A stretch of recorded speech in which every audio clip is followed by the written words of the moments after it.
What are some of the issues that concern you at this point relative to your practice as educators, relative to your students?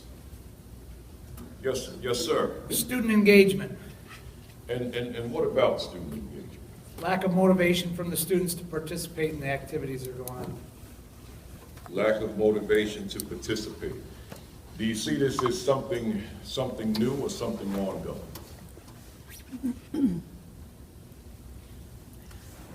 Times ongoing. Depends on, what year it is, to tell you the truth. But some years you have good years, some years you don't. Yeah. Very good. Someone else? Issues? Yes, ma'am. That the parents, to be involved with their education, the parents think the education is important as the teachers think the education is important. So, and when the student has something they need, teachers can help them, but the parents have to say, I'll do my part too. And every time I feel like I'm calling the parents and say, hey, at your end, can you do this? They say, yeah, but it's just like, thank you. so And really, I see no change with the student. so you don't feel that you're getting that I support. work from parents, So yeah. therefore, the reinforcement is not there. So it's whatever you guys do here, that's pretty much what it's going to be. If that's what I'm hearing, and I'm hearing agreement, then across the. And to piggyback on that, because we had a conversation, I thought you were going to say the word adversarial. I'm shocked at how many parents are adversarial. They come at you very aggressively before even knowing the facts. And that's kind of scary. They seem to be more aggressive within the last couple of years in particular. The last 25 years that I've been here. And kind of piggyback off of what they're saying too, I think what happens at home, what's going on at home that we don't have control over, bleeds into the school because the kids are coming in with all these things happening at home. And, that's their focus. And so school becomes secondary, all these things. So there's a word I use a lot that addresses what you said, and that word is stuff. And I usually say, quote unquote, stuff. So in other words, kids go home and they may see or they may experience stuff. And stuff could be overwhelming. In some cases, it's stuff that maybe some of us in the room, including myself, have never even seen or experienced. Maybe even never conceptualized relative to our own lives. So kids dealing with these big issues, and then it comes back into the building, and now we're left with, how do I confront this? How do I deal with this? How do I resolve this so that I can help this brilliant youngster still and all strive to maximize his or her potential? Stuff happens. Stuff comes into the building. Anything else? Yes, ma'am. Sometimes that same stuff that you're talking about, if we can create another extension amongst ourselves, sometimes we ourselves create stuff for ourselves, and sometimes there's another extension to that. Let's just say, for example, somebody sends something to my boss, and the information is actually not true, but it kind of creates a ripple effect up and down, and it's absolutely not true. So that kind of add that. So in other words, if I'm understanding you correctly, sometimes we create stuff that we could have avoided if we had proceeded a little bit differently. Are you guys okay with me without the mic? Sure, okay. And that stuff, once it creates damage, really it's very difficult. I mean, I don't have to undo it because it became the threshold for other things to come. Very good. Before I go to the next person, I want to share an experience that I had, perhaps we had. In fact, I don't have to say perhaps, I can say I know many of us had over the past several days, if not all of us. But I want to give it to you from my vantage point. If you want to jump in here, then feel free to jump in. I was watching a football game Sunday night. I got to whatever city I was in. It's hard to keep up with where you are when you're doing all this flying. I think I was in Texas, but I'm not sure. But I was somewhere. And I'm watching this game. Matter of fact, I was in York, Pennsylvania. I said Texas, I was in Pennsylvania.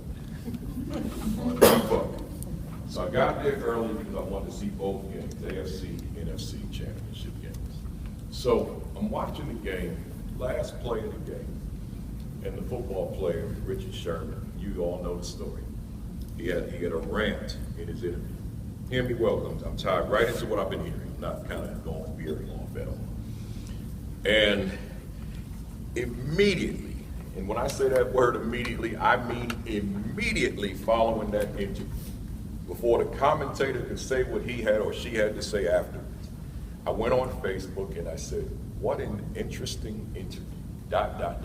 Just left it there. And all these folks jumped on my page and had comments, and they were pretty negative about the interview. I didn't write what the interview was. I didn't say if I was watching a football game, I was watching the news, whatever. I just said, what an interesting interview, period. I didn't give any hint as to what I meant, but everyone knew what I meant.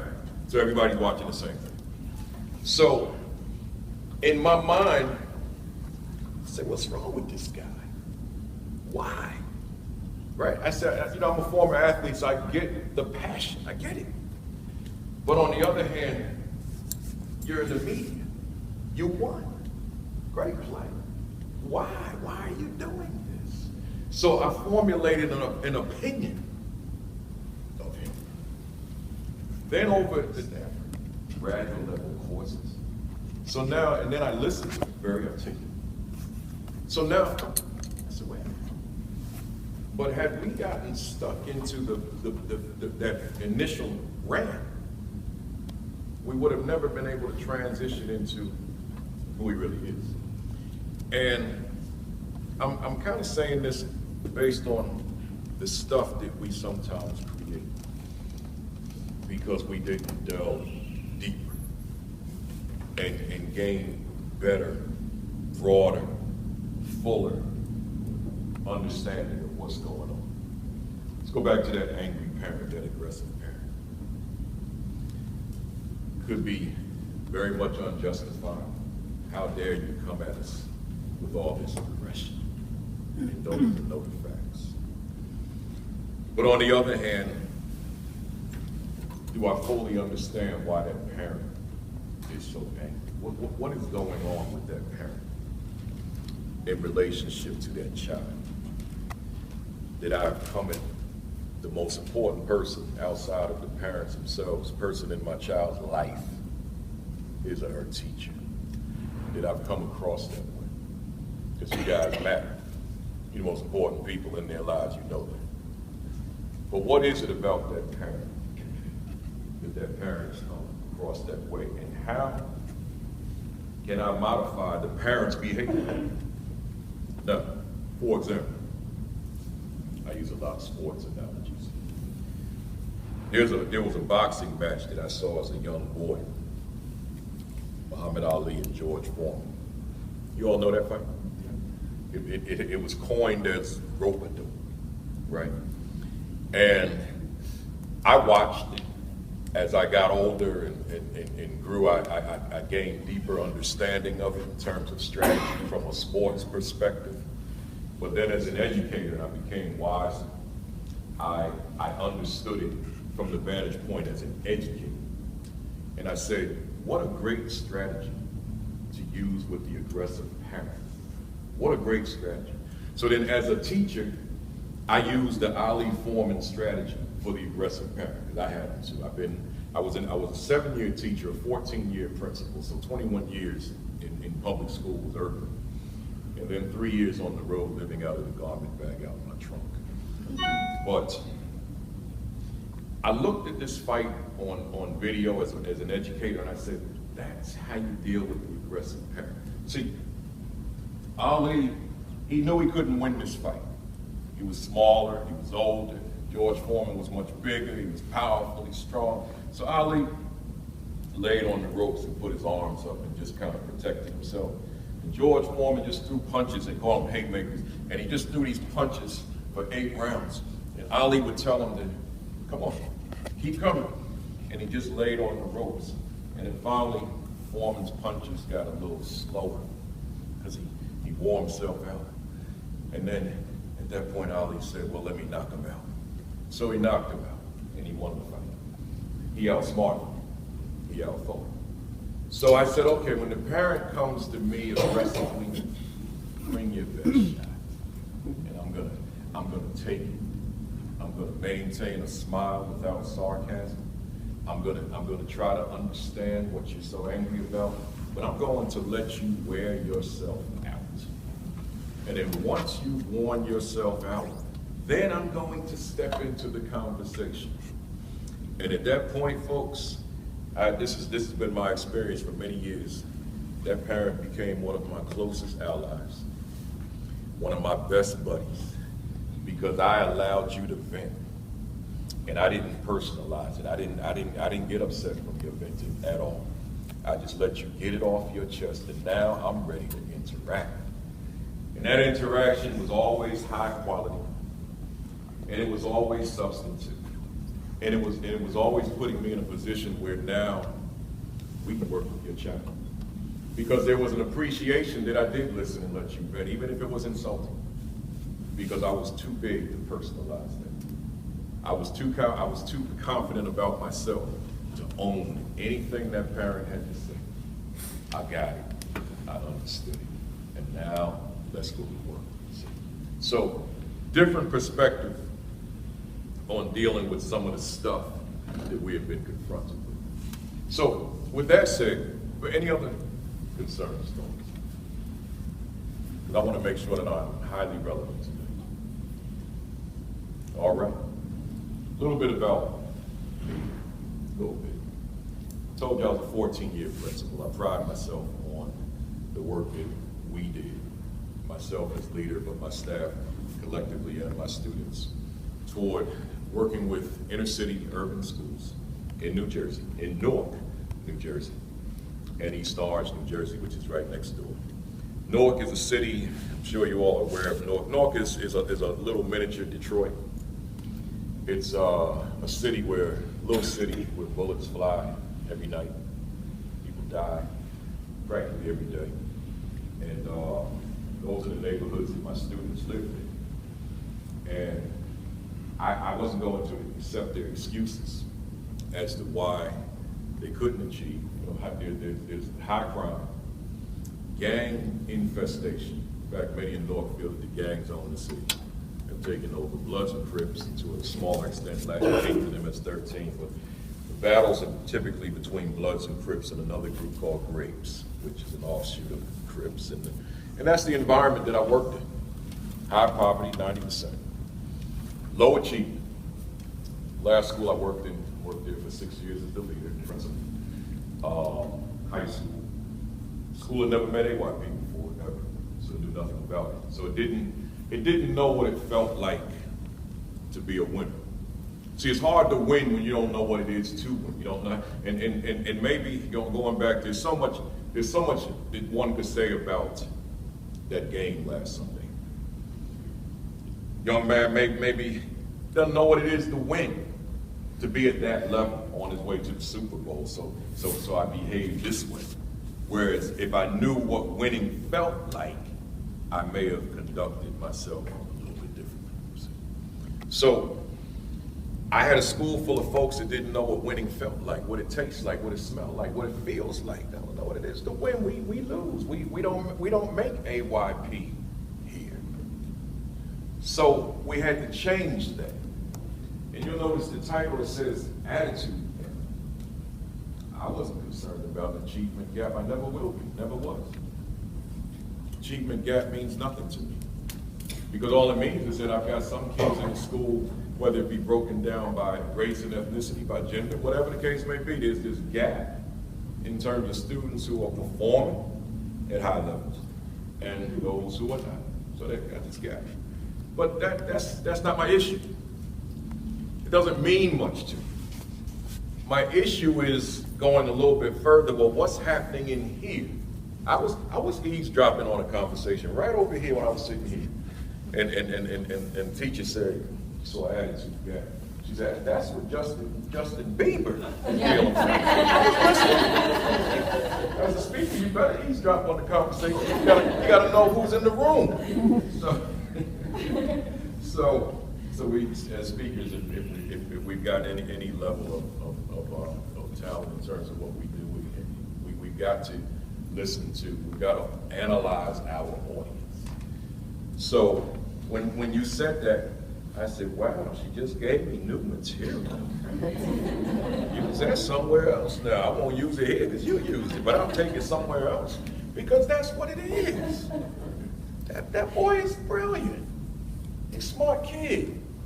Very wealthy, talented, but his attitude, there's something not right there. So I'm not going to question whether or not he could pass the standardized assessment. That's not the issue. I'm not going to question whether or not he can make the honor roll. But I am going to question what's going on in here that you make the decision to smoke, drink, and take cost serious, and then get behind the wheel of an automobile. That's what I'm going to question. That has nothing to do with his ability to perform in your classroom. But that has all to do with what is going on with your attitude toward yourself and toward life. You see, attitude. So therefore, we look at classrooms and we see these two extremes and then everything else in the middle. We see this attitude gap, this gap between those students who have the will to strive for excellence. See, they want it, they just have the will. And then you have this other group that don't want it. So the question becomes, why is it that I've got a group of students, or a student, whatever the number is, that just don't want this? Why is it that I've got students who, despite the economy, there's a world out there that they have access to. They don't realize that, perhaps, but have access to. Just reach out and grab it, but don't want it. That's where I wanted to go. I wanted to figure that part out. What's wrong with his and her attitude? So we went to work, and that's what this whole conversation is going to be about this afternoon. How can we get the youngster excited about him or herself? Excited about life, excited about the prospects for his or her future, excited about the process of learning. How can we get them excited about that so that in turn we see the achievement, we see the respect, we see the appreciation, we see the aspiration, we see the sense of purpose for being. We see the mission, we see the vision. We see young people striving to be great. See, by me, in my capacity as educator, whether it be teacher, principal, by me bombarding him or her with more and more academics, math, more reading, more workbooks, more this and that wasn't going to change his attitude. In fact, I don't even know if that was going to make it to any extent better. But if I can get him excited about what I'm bombarding him with, then I increase the probability for his success. See, those kids in your school, and I'm not stuck on race, ethnicity, in those areas where I need to talk about that I will, but right now I'm talking generically. Those kids who seem or appear that they're not headed in the right direction, that's me. And perhaps it's some of you in the room. I'm a 5-year high school student. Because I knew in 9th grade, I knew when I finished 8th grade where you are in middle school, I knew that I didn't want to go another 4 years. I had enough. So I was a streetwalker in 9th grade. That's what I did. And then the only reason I completed it, there were two reasons. Number one, a mother that would not give up on her son. And number two, my interest in athletics. So the athletics became the magnet, particularly basketball, and I went on and stayed in school. But imagine the kind of behaviors that I brought to school, one who had no interest in it. See? So those kids who are your biggest challenges here, that's your presenter this morning. That's your presenter. So I get it. So went on and graduated with a 1.5 GPA, very transparent. So that means I did nothing. They let me play sports with the half Sunday. Guidance counselor told me on the last day before graduation, he pointed in my face and told me I'd never amount to anything. He didn't know I was going to be in Dearborn today. You know? So he told me I'd be nothing. And I accepted what he said. So for the next 5 years, I went back to those streets. That's what I did. And then finally, at age 23 in 1984, I said, enough of this. I need to do something with my life. So went on to a 4-year school, got in somehow. And in 2 years, I graduated summa cum laude with a 3.9. How did you do that? I'm 53 now, and people still ask me that question to this day. How did you do that? One word answer: attitude. Of course, I was older than your students now, but my attitude changed because there were things that came into my life that enabled it to change. And had that stimuli, and I'll talk about that as we proceed, not come into my life, then I'd still be that person I was at age 22, 23. So now let's go back to my school, North Tech. I had to make sure that the right stimuli was there. And in my mind, hear me well on this because I'm talking about you, the most important stimuli that could be in their lives, in my mind, was going to be me. I was going to be the most important person in their lives to the extent that they felt that way. So I'm saying to you, when you make the decision, if you haven't already, that I will be the most important person in their life, and they will perceive it to be so. Because what that essentially translates into is that I'm going to elevate my game now. I'm getting ready to step up now. I'm good. I'm effective. I'm proficient. In fact, I'm extraordinary. I'm speaking for you. But yet, I'm going to take this thing to another level now. I see that my dynamics may not necessarily be the same as somewhere where it's a little bit easier, but that's okay. I'm going to step up my game. I'm going to ensure that my students see me as important in their lives as I attempt to facilitate the process of changing their attitude toward themselves, toward learning, toward the prospects of their future. So with that mindset, that's how we proceeded with the school.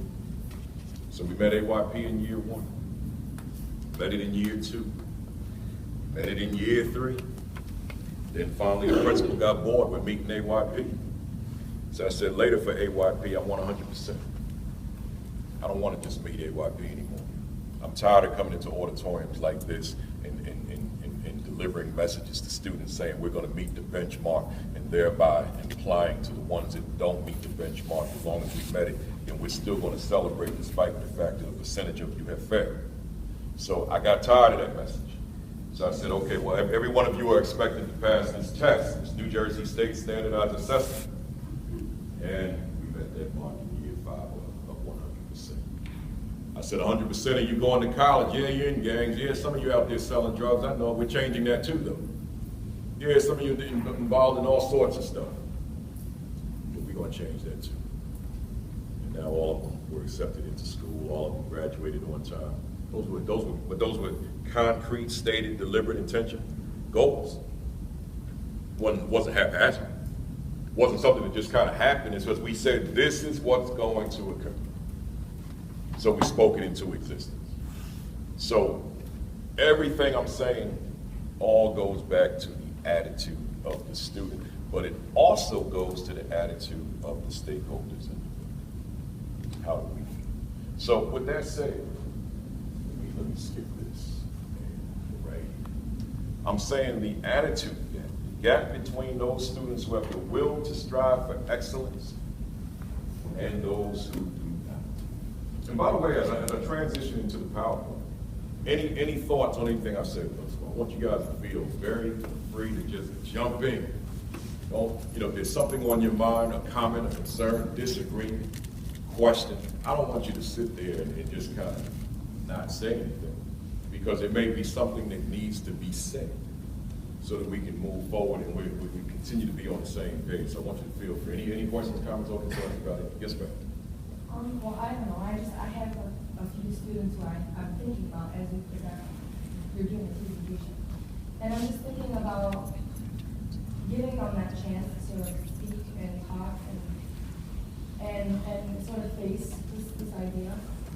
And then I feel like there's also the students who, like you're saying now, the ones who have the will to strive, but don't really necessarily work well with those students who don't, because they have such a negative perspective on them.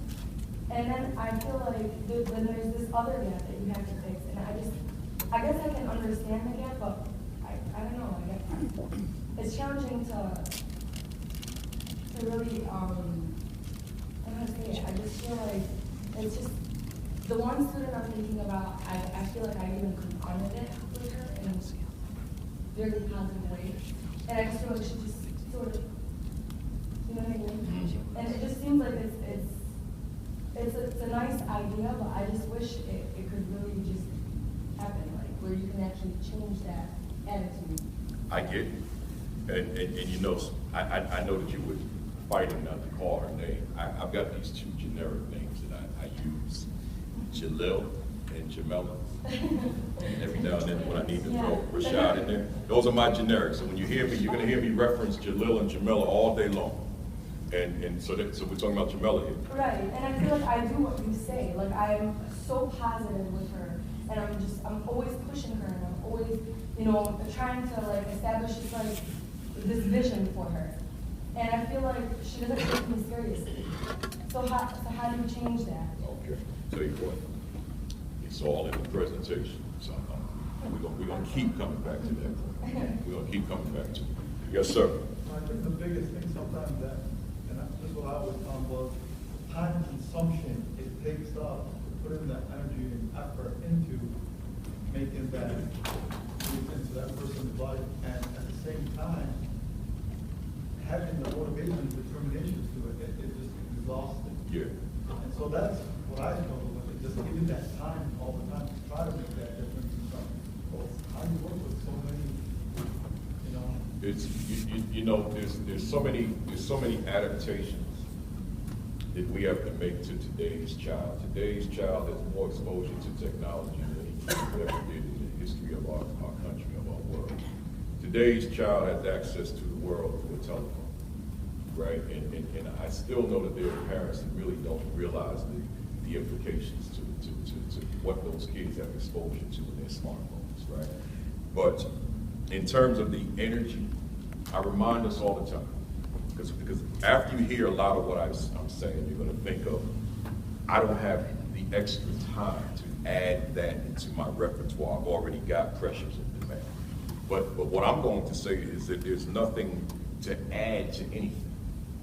It's infusion into my current practice in terms of just looking at what I do, how I do, and making those adjustments as need be along the way, so that we can still do what we have to do and maintain the energy to do it. And some of what I'm going to say is leadership driven as well. It's participatory of all of us. But some of what I'm going to say this morning, this afternoon, is quite frankly leadership driven in order to make it happen. All right. So let's keep moving here. I say that there are two variables that influence the closure of this attitude gap. And these two variables speak volumes to a lot of the comments I've heard, and particularly to what you just said. appreciate these two words. Climate and culture. These are my two favorite words in education, and I always argue that they're the most important two that we can articulate. You go into a classroom and you see Jalil's name on the board. And next to his name are these check marks, several of them. And in a middle school or high school departmentalized situation, you see Jalil in multiple classrooms, his name on the board and these check marks next to his name. So then when you ask the teachers about Jalil, what's going on with Jalil? I see his name all over the building. I see check marks. I even see him in the front office or the dean with the dean of students or whomever. So yeah, Jalil's a handful. Jalil, he acts up, we don't have any parental support, all those things. And what it reduces to is they're saying Jalil is a real behavioral or disciplinary problem with us in our school. Does he sound familiar to anybody?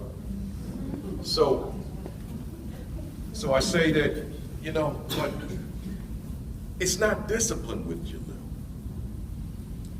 Jalil's fighting through some challenges, but there's something in his world within the school that Jalil feels, but I can do this.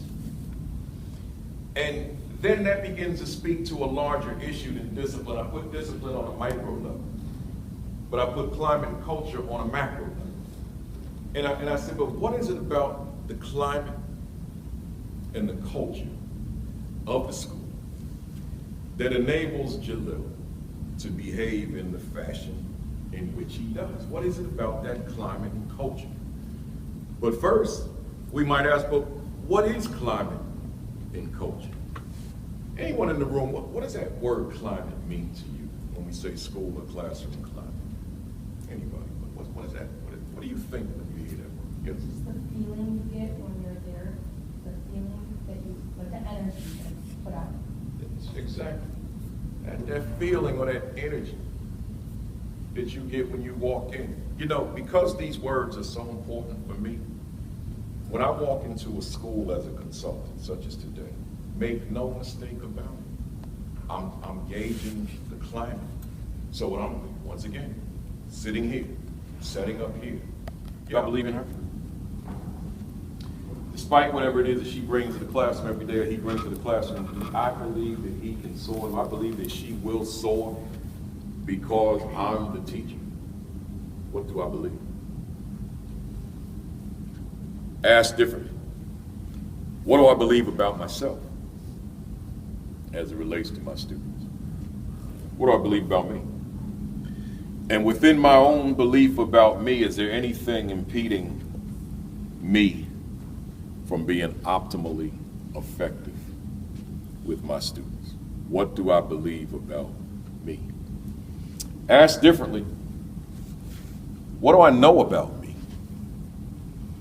What do I know about me relative to my belief in them? Are there some things inside I need to work on to ensure that my belief in them is solid? That mirror that you see, I had an interesting experience with a staff in a mirror one year. I had gone to, I was invited to speak in Montgomery, Alabama, August 28th, 2006. I was so excited, first time going to Montgomery and going to speak to a school staff. So I asked the principal on the phone when she notified me that she wanted me to come down. I said, can you do me a favor, principal?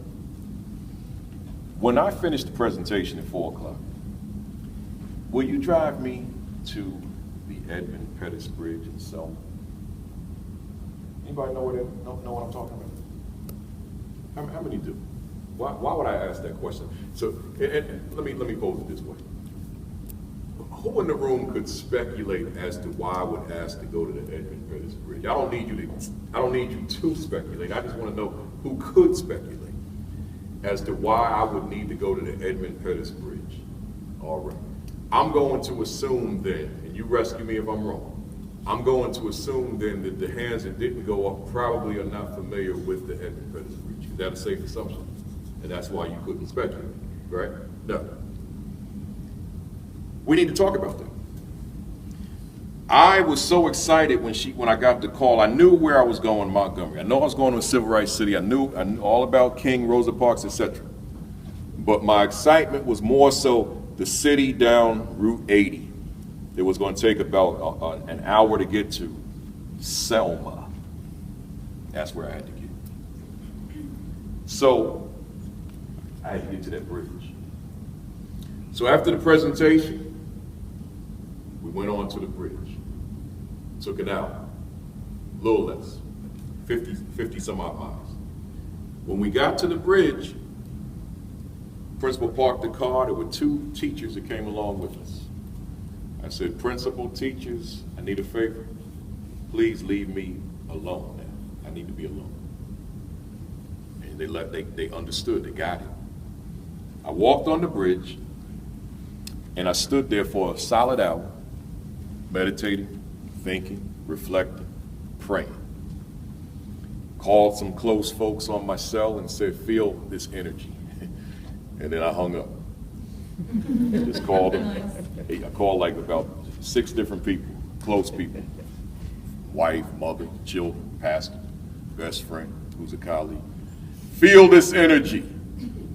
Goodbye. That's all it was. So then, now here's where I'm relevant to this, to why I'm here, the mirror. As I'm standing on the bridge, here, let me make this thing real concrete for you. That's the bridge. Does that change anybody in terms of the ones that may not have known? Does it make you know? If not, don't worry about it. I had to stand right in the middle of that side. And while I'm standing there, 3 questions popped up, and I shared them with you this morning, but I didn't give you this context. Question 1 said, just came in my mind, Principal Kafele, as it relates to your practice as an educator and the students that you service, who are you? And I'm pondering that question, and I'm thinking about, if I may walk up this stage, I'm thinking about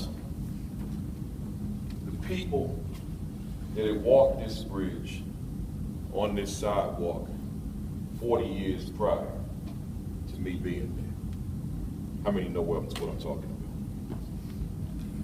about? All right.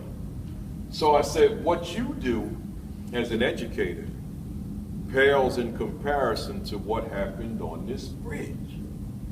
So how dare you go back to Newark and your students are not performing at high levels, right? So, in other words, let me show you this picture. Same picture, but a long time ago, right? You need to know this, particularly if for nothing else, that 10% African-American population. Because if any of those kids, but I would also say the other 90%, they must know this, what I'm showing. But that 10% is non-negotiable. Because at the end of the day, that 10%, you couple them with the rest of what's going on across the country. As long as those kids look into the mirror and they do not know their story, they do not recognize who that is looking back at them in that mirror, then we're probably at best spinning our wheels anyway. So, I'm still on attitude towards students. And I'm sitting there and I'm looking at this stuff and I'm thinking about this, I should say, and I'm thinking about those folks that marched across this bridge in order to attain the right to vote.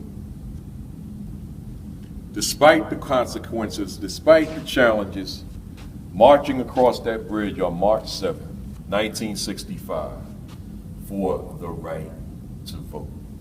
Well, so with the questions, who am I? What am I about? And what is my most recent evidence? I went and put this PowerPoint together, and as a matter of fact, me give it a little bit more context. And I took it to my staff on the first day of school when we got back. I showed them this. And I said, the two in the front represent the leadership. And I said to my staff, they represent you, and you. Because all of us in these classrooms are leaders. So despite the fact that the leadership, John Lewis and Hosea Williams in the front, who represent the leadership, wanted to lead those 652-mile stretch to Montgomery to demand the right to vote, I said to them, they're going to face challenges and obstacles. So they faced these challenges. They faced obstacles. They were told to turn around and they didn't. So then it became known as Bloody Sunday. So to make a long story short, they went on and marched, and the Voting Rights Act was passed on August 6, 1965. Now, what is my point with all this? Here's my point. When I went back to that school in September, when my teachers came back, I gave all 90 staff members a mirror. And I said to my staff, I said, I want you to look in that mirror. And I want you to analyze that person. Just stare at that person. And when you look, think about who you see as an educator. Think about what that person is about and what is their most recent evidence. I said, now I need a volunteer. Somebody stand up and tell us who you see. So the teacher got up and was kind of taking it lightly, laughing. Well, I see. I said, oh, wait, teacher. Look in your mirror and tell us. After I had done that presentation, she happened to be from the South. She said, well, I see. She started talking. And next thing I knew, about 3 sentences in, there was no more talking. It was just, I've lost control. She started crying. I said, have a seat. No problem. Any other volunteers? Someone else got up and I said, go on, tell us who you see. The teacher started laughing like the first one. I said, wait a minute. Don't look at us. See if you can get serious. Look in the mirror. The teacher starts looking in the mirror, got serious. And about 3 or 4 sentences in, you can have a seat too. Third teacher, same thing happened. There was emotion throughout the room now at this point because teachers were looking into that mirror in the context of what was in this screen, and teachers were finding somebody that they hadn't dealt with in a long time, or finding somebody that they did not know. So it takes me back to the question, what do you know about you that may be impeding that kid from being able to blossom into what he or she could blossom into? What do you know about you? What do you believe in them? What do you believe about them? Do you believe in yourself? What do you know about yourself? Sometimes we got to dig deep, and we got to find that person. Sometimes we dig deep, we find that there's somebody really special in there that's trying to come out, somebody in there that can change the world if we would just let them out. But sometimes we don't, a lot of times we don't spend the time to get to know that person, that educator.